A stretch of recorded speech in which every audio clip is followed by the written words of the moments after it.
अस्सलाम वालेकुम students, welcome back to new lecture. आज का जो हमारा टॉपिक है वो हम पढ़ेंगे टॉर्क के बारे में। ठीक है कि टॉर्क क्या है और टॉर्क किस तरीके से प्रोड्यूस होता है और टॉर्क के अंदर क्या क्या चीज़ें आ जाती हैं, टॉर्क का फार्मूला क्या है, ये सब चीज़ें। स्टार्ट करते हैं टॉर्क से। तो बेसिकली टॉर्क सुन के आपके जहन में क्या चीज़ आती है?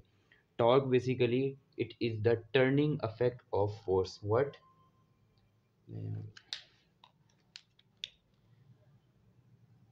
इट इज़ द टर्निंग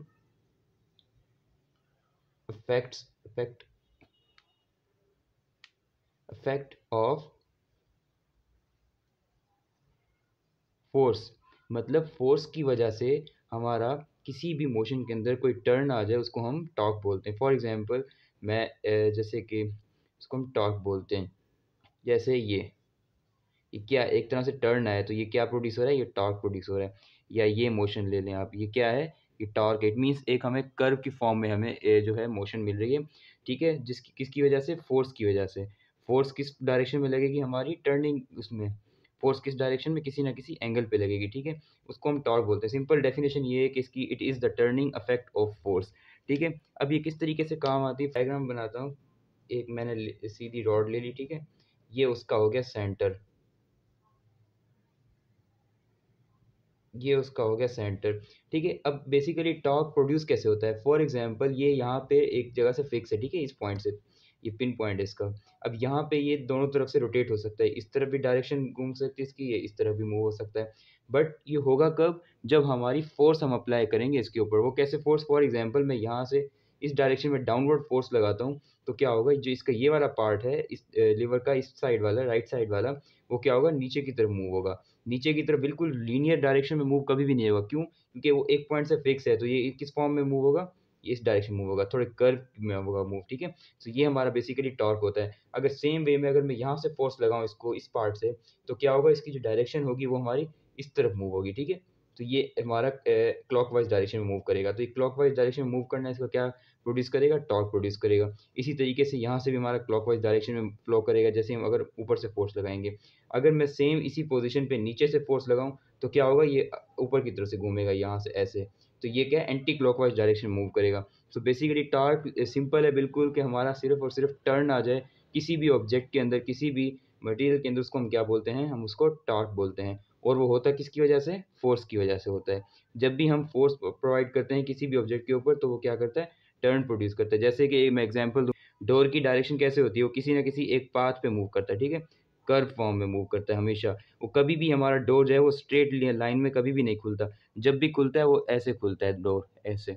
तो ये क्या है? ये जो ये चीज़ प्रोड्यूस हो रही है, ये क्या होती है? हमारी बेसिकली टॉर्क होती है। इसको ही हम टॉर्क बोलते हैं। जैसे कि अगर डोर देखें तो डोर क्या होगा? एक जगह से फिक्स होता है। ठीक है, हिंज लगे होते हैं जो यहाँ से यहाँ से यहाँ से। जब हम इसको खोलते हैं तो क्या होगा? ये ऐसे मूव करेगा। ठीक है, मतलब ये खुल रहा है। अगर जब बंद होगा तो ये वापस इस डायरेक्शन में होगा। तो ये भी हमारा क्या है? टॉर्क होती है। ठीक है, अब उसके बाद आते हैं टॉर्क को अगर मैथमेटिकल फॉर्म में अगर हमने सॉल्व करना है तो टॉर्क का फार्मूला क्या होगा? तो टॉर्क का फार्मूला होता है ये, torque is equals to moment arm into force. अब ये आप सोच रहे होंगे कि एल जो है, एल को क्या बोलते हैं? एल बेसिकली हमारा यहाँ पे होता है moment arm. What we call it? We call it moment arm length. अब ये लेंथ कौन सी होती है? जैसे मैंने अभी एक डायग्राम बनाई थी स्ट्रेट लाइन में। ठीक है, ये, और ये इसका पिन पॉइंट था, सेंटर पॉइंट था। अब मूवमेंट आर्म बेसिकली क्या होती है? जाओ यहाँ से, फॉर एग्जांपल मैं अगर फोर्स इस डायरेक्शन में लगा रहा हूँ तो जो डिस्टेंस हमारा इस पॉइंट से लेकर इस पॉइंट के बीच तक का होगा, जो जहाँ तक फोर्स लग रही है वहाँ बीच का जो डिस्टेंस होगा वो हमारा क्या कहलाता है? वो हमारा मूवमेंट आर्म होती है। ठीक है, जहाँ पे फोर्स अप्लाई हो रही है उस पॉइंट से लेकर फिक्स पॉइंट तक के बीच के डिस्टेंस को हम क्या बोलते हैं? मूवमेंट आर्म बोलते हैं। ठीक है, अगर ये हमारी फोर्स यहाँ पे लग रही होती तो क्या होता है हम जस्ट यहाँ से लेके इस पॉइंट तक लेंथ लेते हैं, क्योंकि हमारी मोमेंट आर्म थी ही इतनी। तो जितना-जितना हम इसके क्लोज़ आते जाएँगे उतना हमारा जो टॉर्क होगा वो कम प्रोड्यूस होगा और हमें उतनी ज़्यादा ही फ़ोर्स अप्लाई करनी होगी। जैसे अगर डोर होता है, डोर के जब हम जो है लॉक को पकड़ के खोलते हैं तो हमें आसानी होती है। अगर हम बिल्कुल उसके जो बेस से पकड़ के अगर हम खोलें तो हमें बहुत ज़्यादा फ़ोर्स अप्लाई करनी पड़ती है और उससे क्या होता है हमारा डोर काफ़ी मुश्किल से खुलता है, तो इस वजह से टॉर्क भी कम प्रोड्यूस होता है। तो बेसिकली टॉर्क क्या होगा हमारा, जितनी मोमेंट आर्म इंक्रीज़ होगी उतना हमारा जो टॉर्क होगा वो ग्रेटर होगा, ठीक है? जितनी हमारी मोमेंट आर्म डिक्रीज़ होगी उतना हमारा टॉर्क लेस होगा, ठीक है? तो ये बेसिकली फ़ॉर्मूला आ गया, ये हो गई लेंथ इसकी एंड दिस फ़ोर्स। अब फ़ोर्स क्या है? फ़ोर्स यही वाली जो हम अप्लाई कर रहे हैं। ज़ाहिर-सी बात है जब भी हमारा फॉर एग्ज़ाम्पल टॉर्क प्रोड्यूस करना है, फ़ोर्स तो हमें चाहिए। फ़ोर्स के बगैर तो हमारा टॉर्क प्रोड्यूस ही नहीं हो सकता। तो जब भी हम फ़ोर्स अप्लाई करेंगे उस फ़ोर्स का मैग्नीट्यूड और जो उसका फ़िक्स पॉइंट है वहाँ से जहाँ तक फ़ोर्स लग रही है, वहाँ तक का जो डिस्टेंस होगा वो अगर हम दोनों को मल्टीप्लाई करेंगे तो हमें क्या मिलेगा? टॉर्क मिलेगा। ठीक है? अब टॉर्क का ऐसा यूनिट क्या होगा? देखें क्या है फ़ॉर्मूला क्या है हमारे पास लेंथ इनटू फ़ोर्स। जस्ट हम यहीं पे निकाल लेते हैं इसका, ठीक है? लेंथ का यूनिट क्या होता है? मीटर्स इनटू फ़ोर्स का यूनिट क्या होता है? न्यूटन। तो हम इसको बोल सकते हैं न्यूटन इनटू मीटर।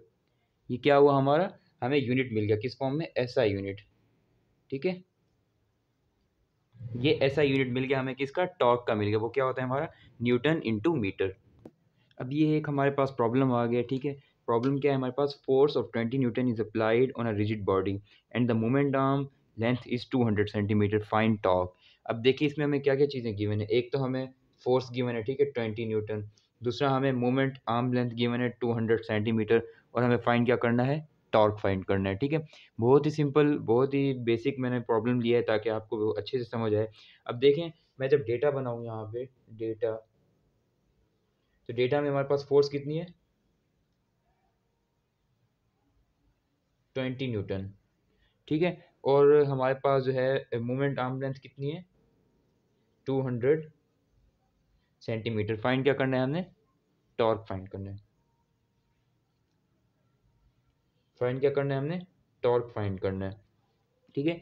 अब देखें हमारा जो ऐसा यूनिट था टॉर्क का, वो क्या था? Newton into metres. बट हमारी जो यहाँ पे लेंथ है वो किस में गिवन है? सेंटीमीटर्स में गिवन है, ठीक है? तो पहले तो हम इन सेंटीमीटर को मीटर्स में कन्वर्ट करेंगे। तो मीटर में कन्वर्ट कैसे करेंगे? 200 डिवाइड बाय 100 सेंटीमीटर, ठीक है? अब यहाँ पे अगर मैं टेबल लगाऊँ तो कितना हो जाएगा ये? 2 मीटर। तो हमारी जो moment arm length in metres होगी वो कितनी होगी? 2 मीटर होगी और फोर्स कितने हमारे पास? 20 न्यूटन, ठीक है? अगर मैं यहाँ पे इस तरफ सॉल्व करूँ तो अब देखें टॉर्क का फार्मूला क्या था? F into dot F cross L, ठीक है? फोर्स क्या है मेरे पास? 20 न्यूटन मल्टीप्लाई बाय लेंथ कितनी थी हमारे पास जो हमने निकाली अभी? 2 मीटर। तो जब 20 मल्टीप्लाई बाय 2, 2 4 ज़ा 40, 4 और ये 0 40। अब देखें फोर्स क्या होता है? न्यूटन, लेंथ क्या होता है? मीटर। यहाँ साथ-साथ जो है यूनिट्स भी आप सीखते जाएँ कि कैसे यूनिट्स निकाले जाते हैं। फोर्स का आ गया न्यूटन, लेंथ का आ गया मीटर। तो हमारा जो टॉर्क निकला वो हमारा कितना निकला? 40 न्यूटन इंटू मीटर। तो ये हमारा था टॉर्क की डेफिनेशन पढ़ी पहले तो हमने, उसके बाद फिर हमने टॉर्क के बारे में पढ़ा कि टॉर्क कैसे प्रोड्यूस होता है, ठीक है? उसके बाद आ गया हमारा एक प्रॉब्लम जिसकी बेसिस पर हमने जो है टॉर्क को अच्छे से समझा, एनालाइज़ किया उसको कि टॉर्क के अंदर क्या-क्या चीज़ें आ जाती हैं। आई होप सो कि आपको ये लेक्चर अच्छा लगा होगा। अगर आपको अच्छा लगा तो काइंडली लाइक करें, सब्सक्राइब करें और दूसरे स्टूडेंट्स और फ्रेंड्स के साथ शेयर करें। Bye bye.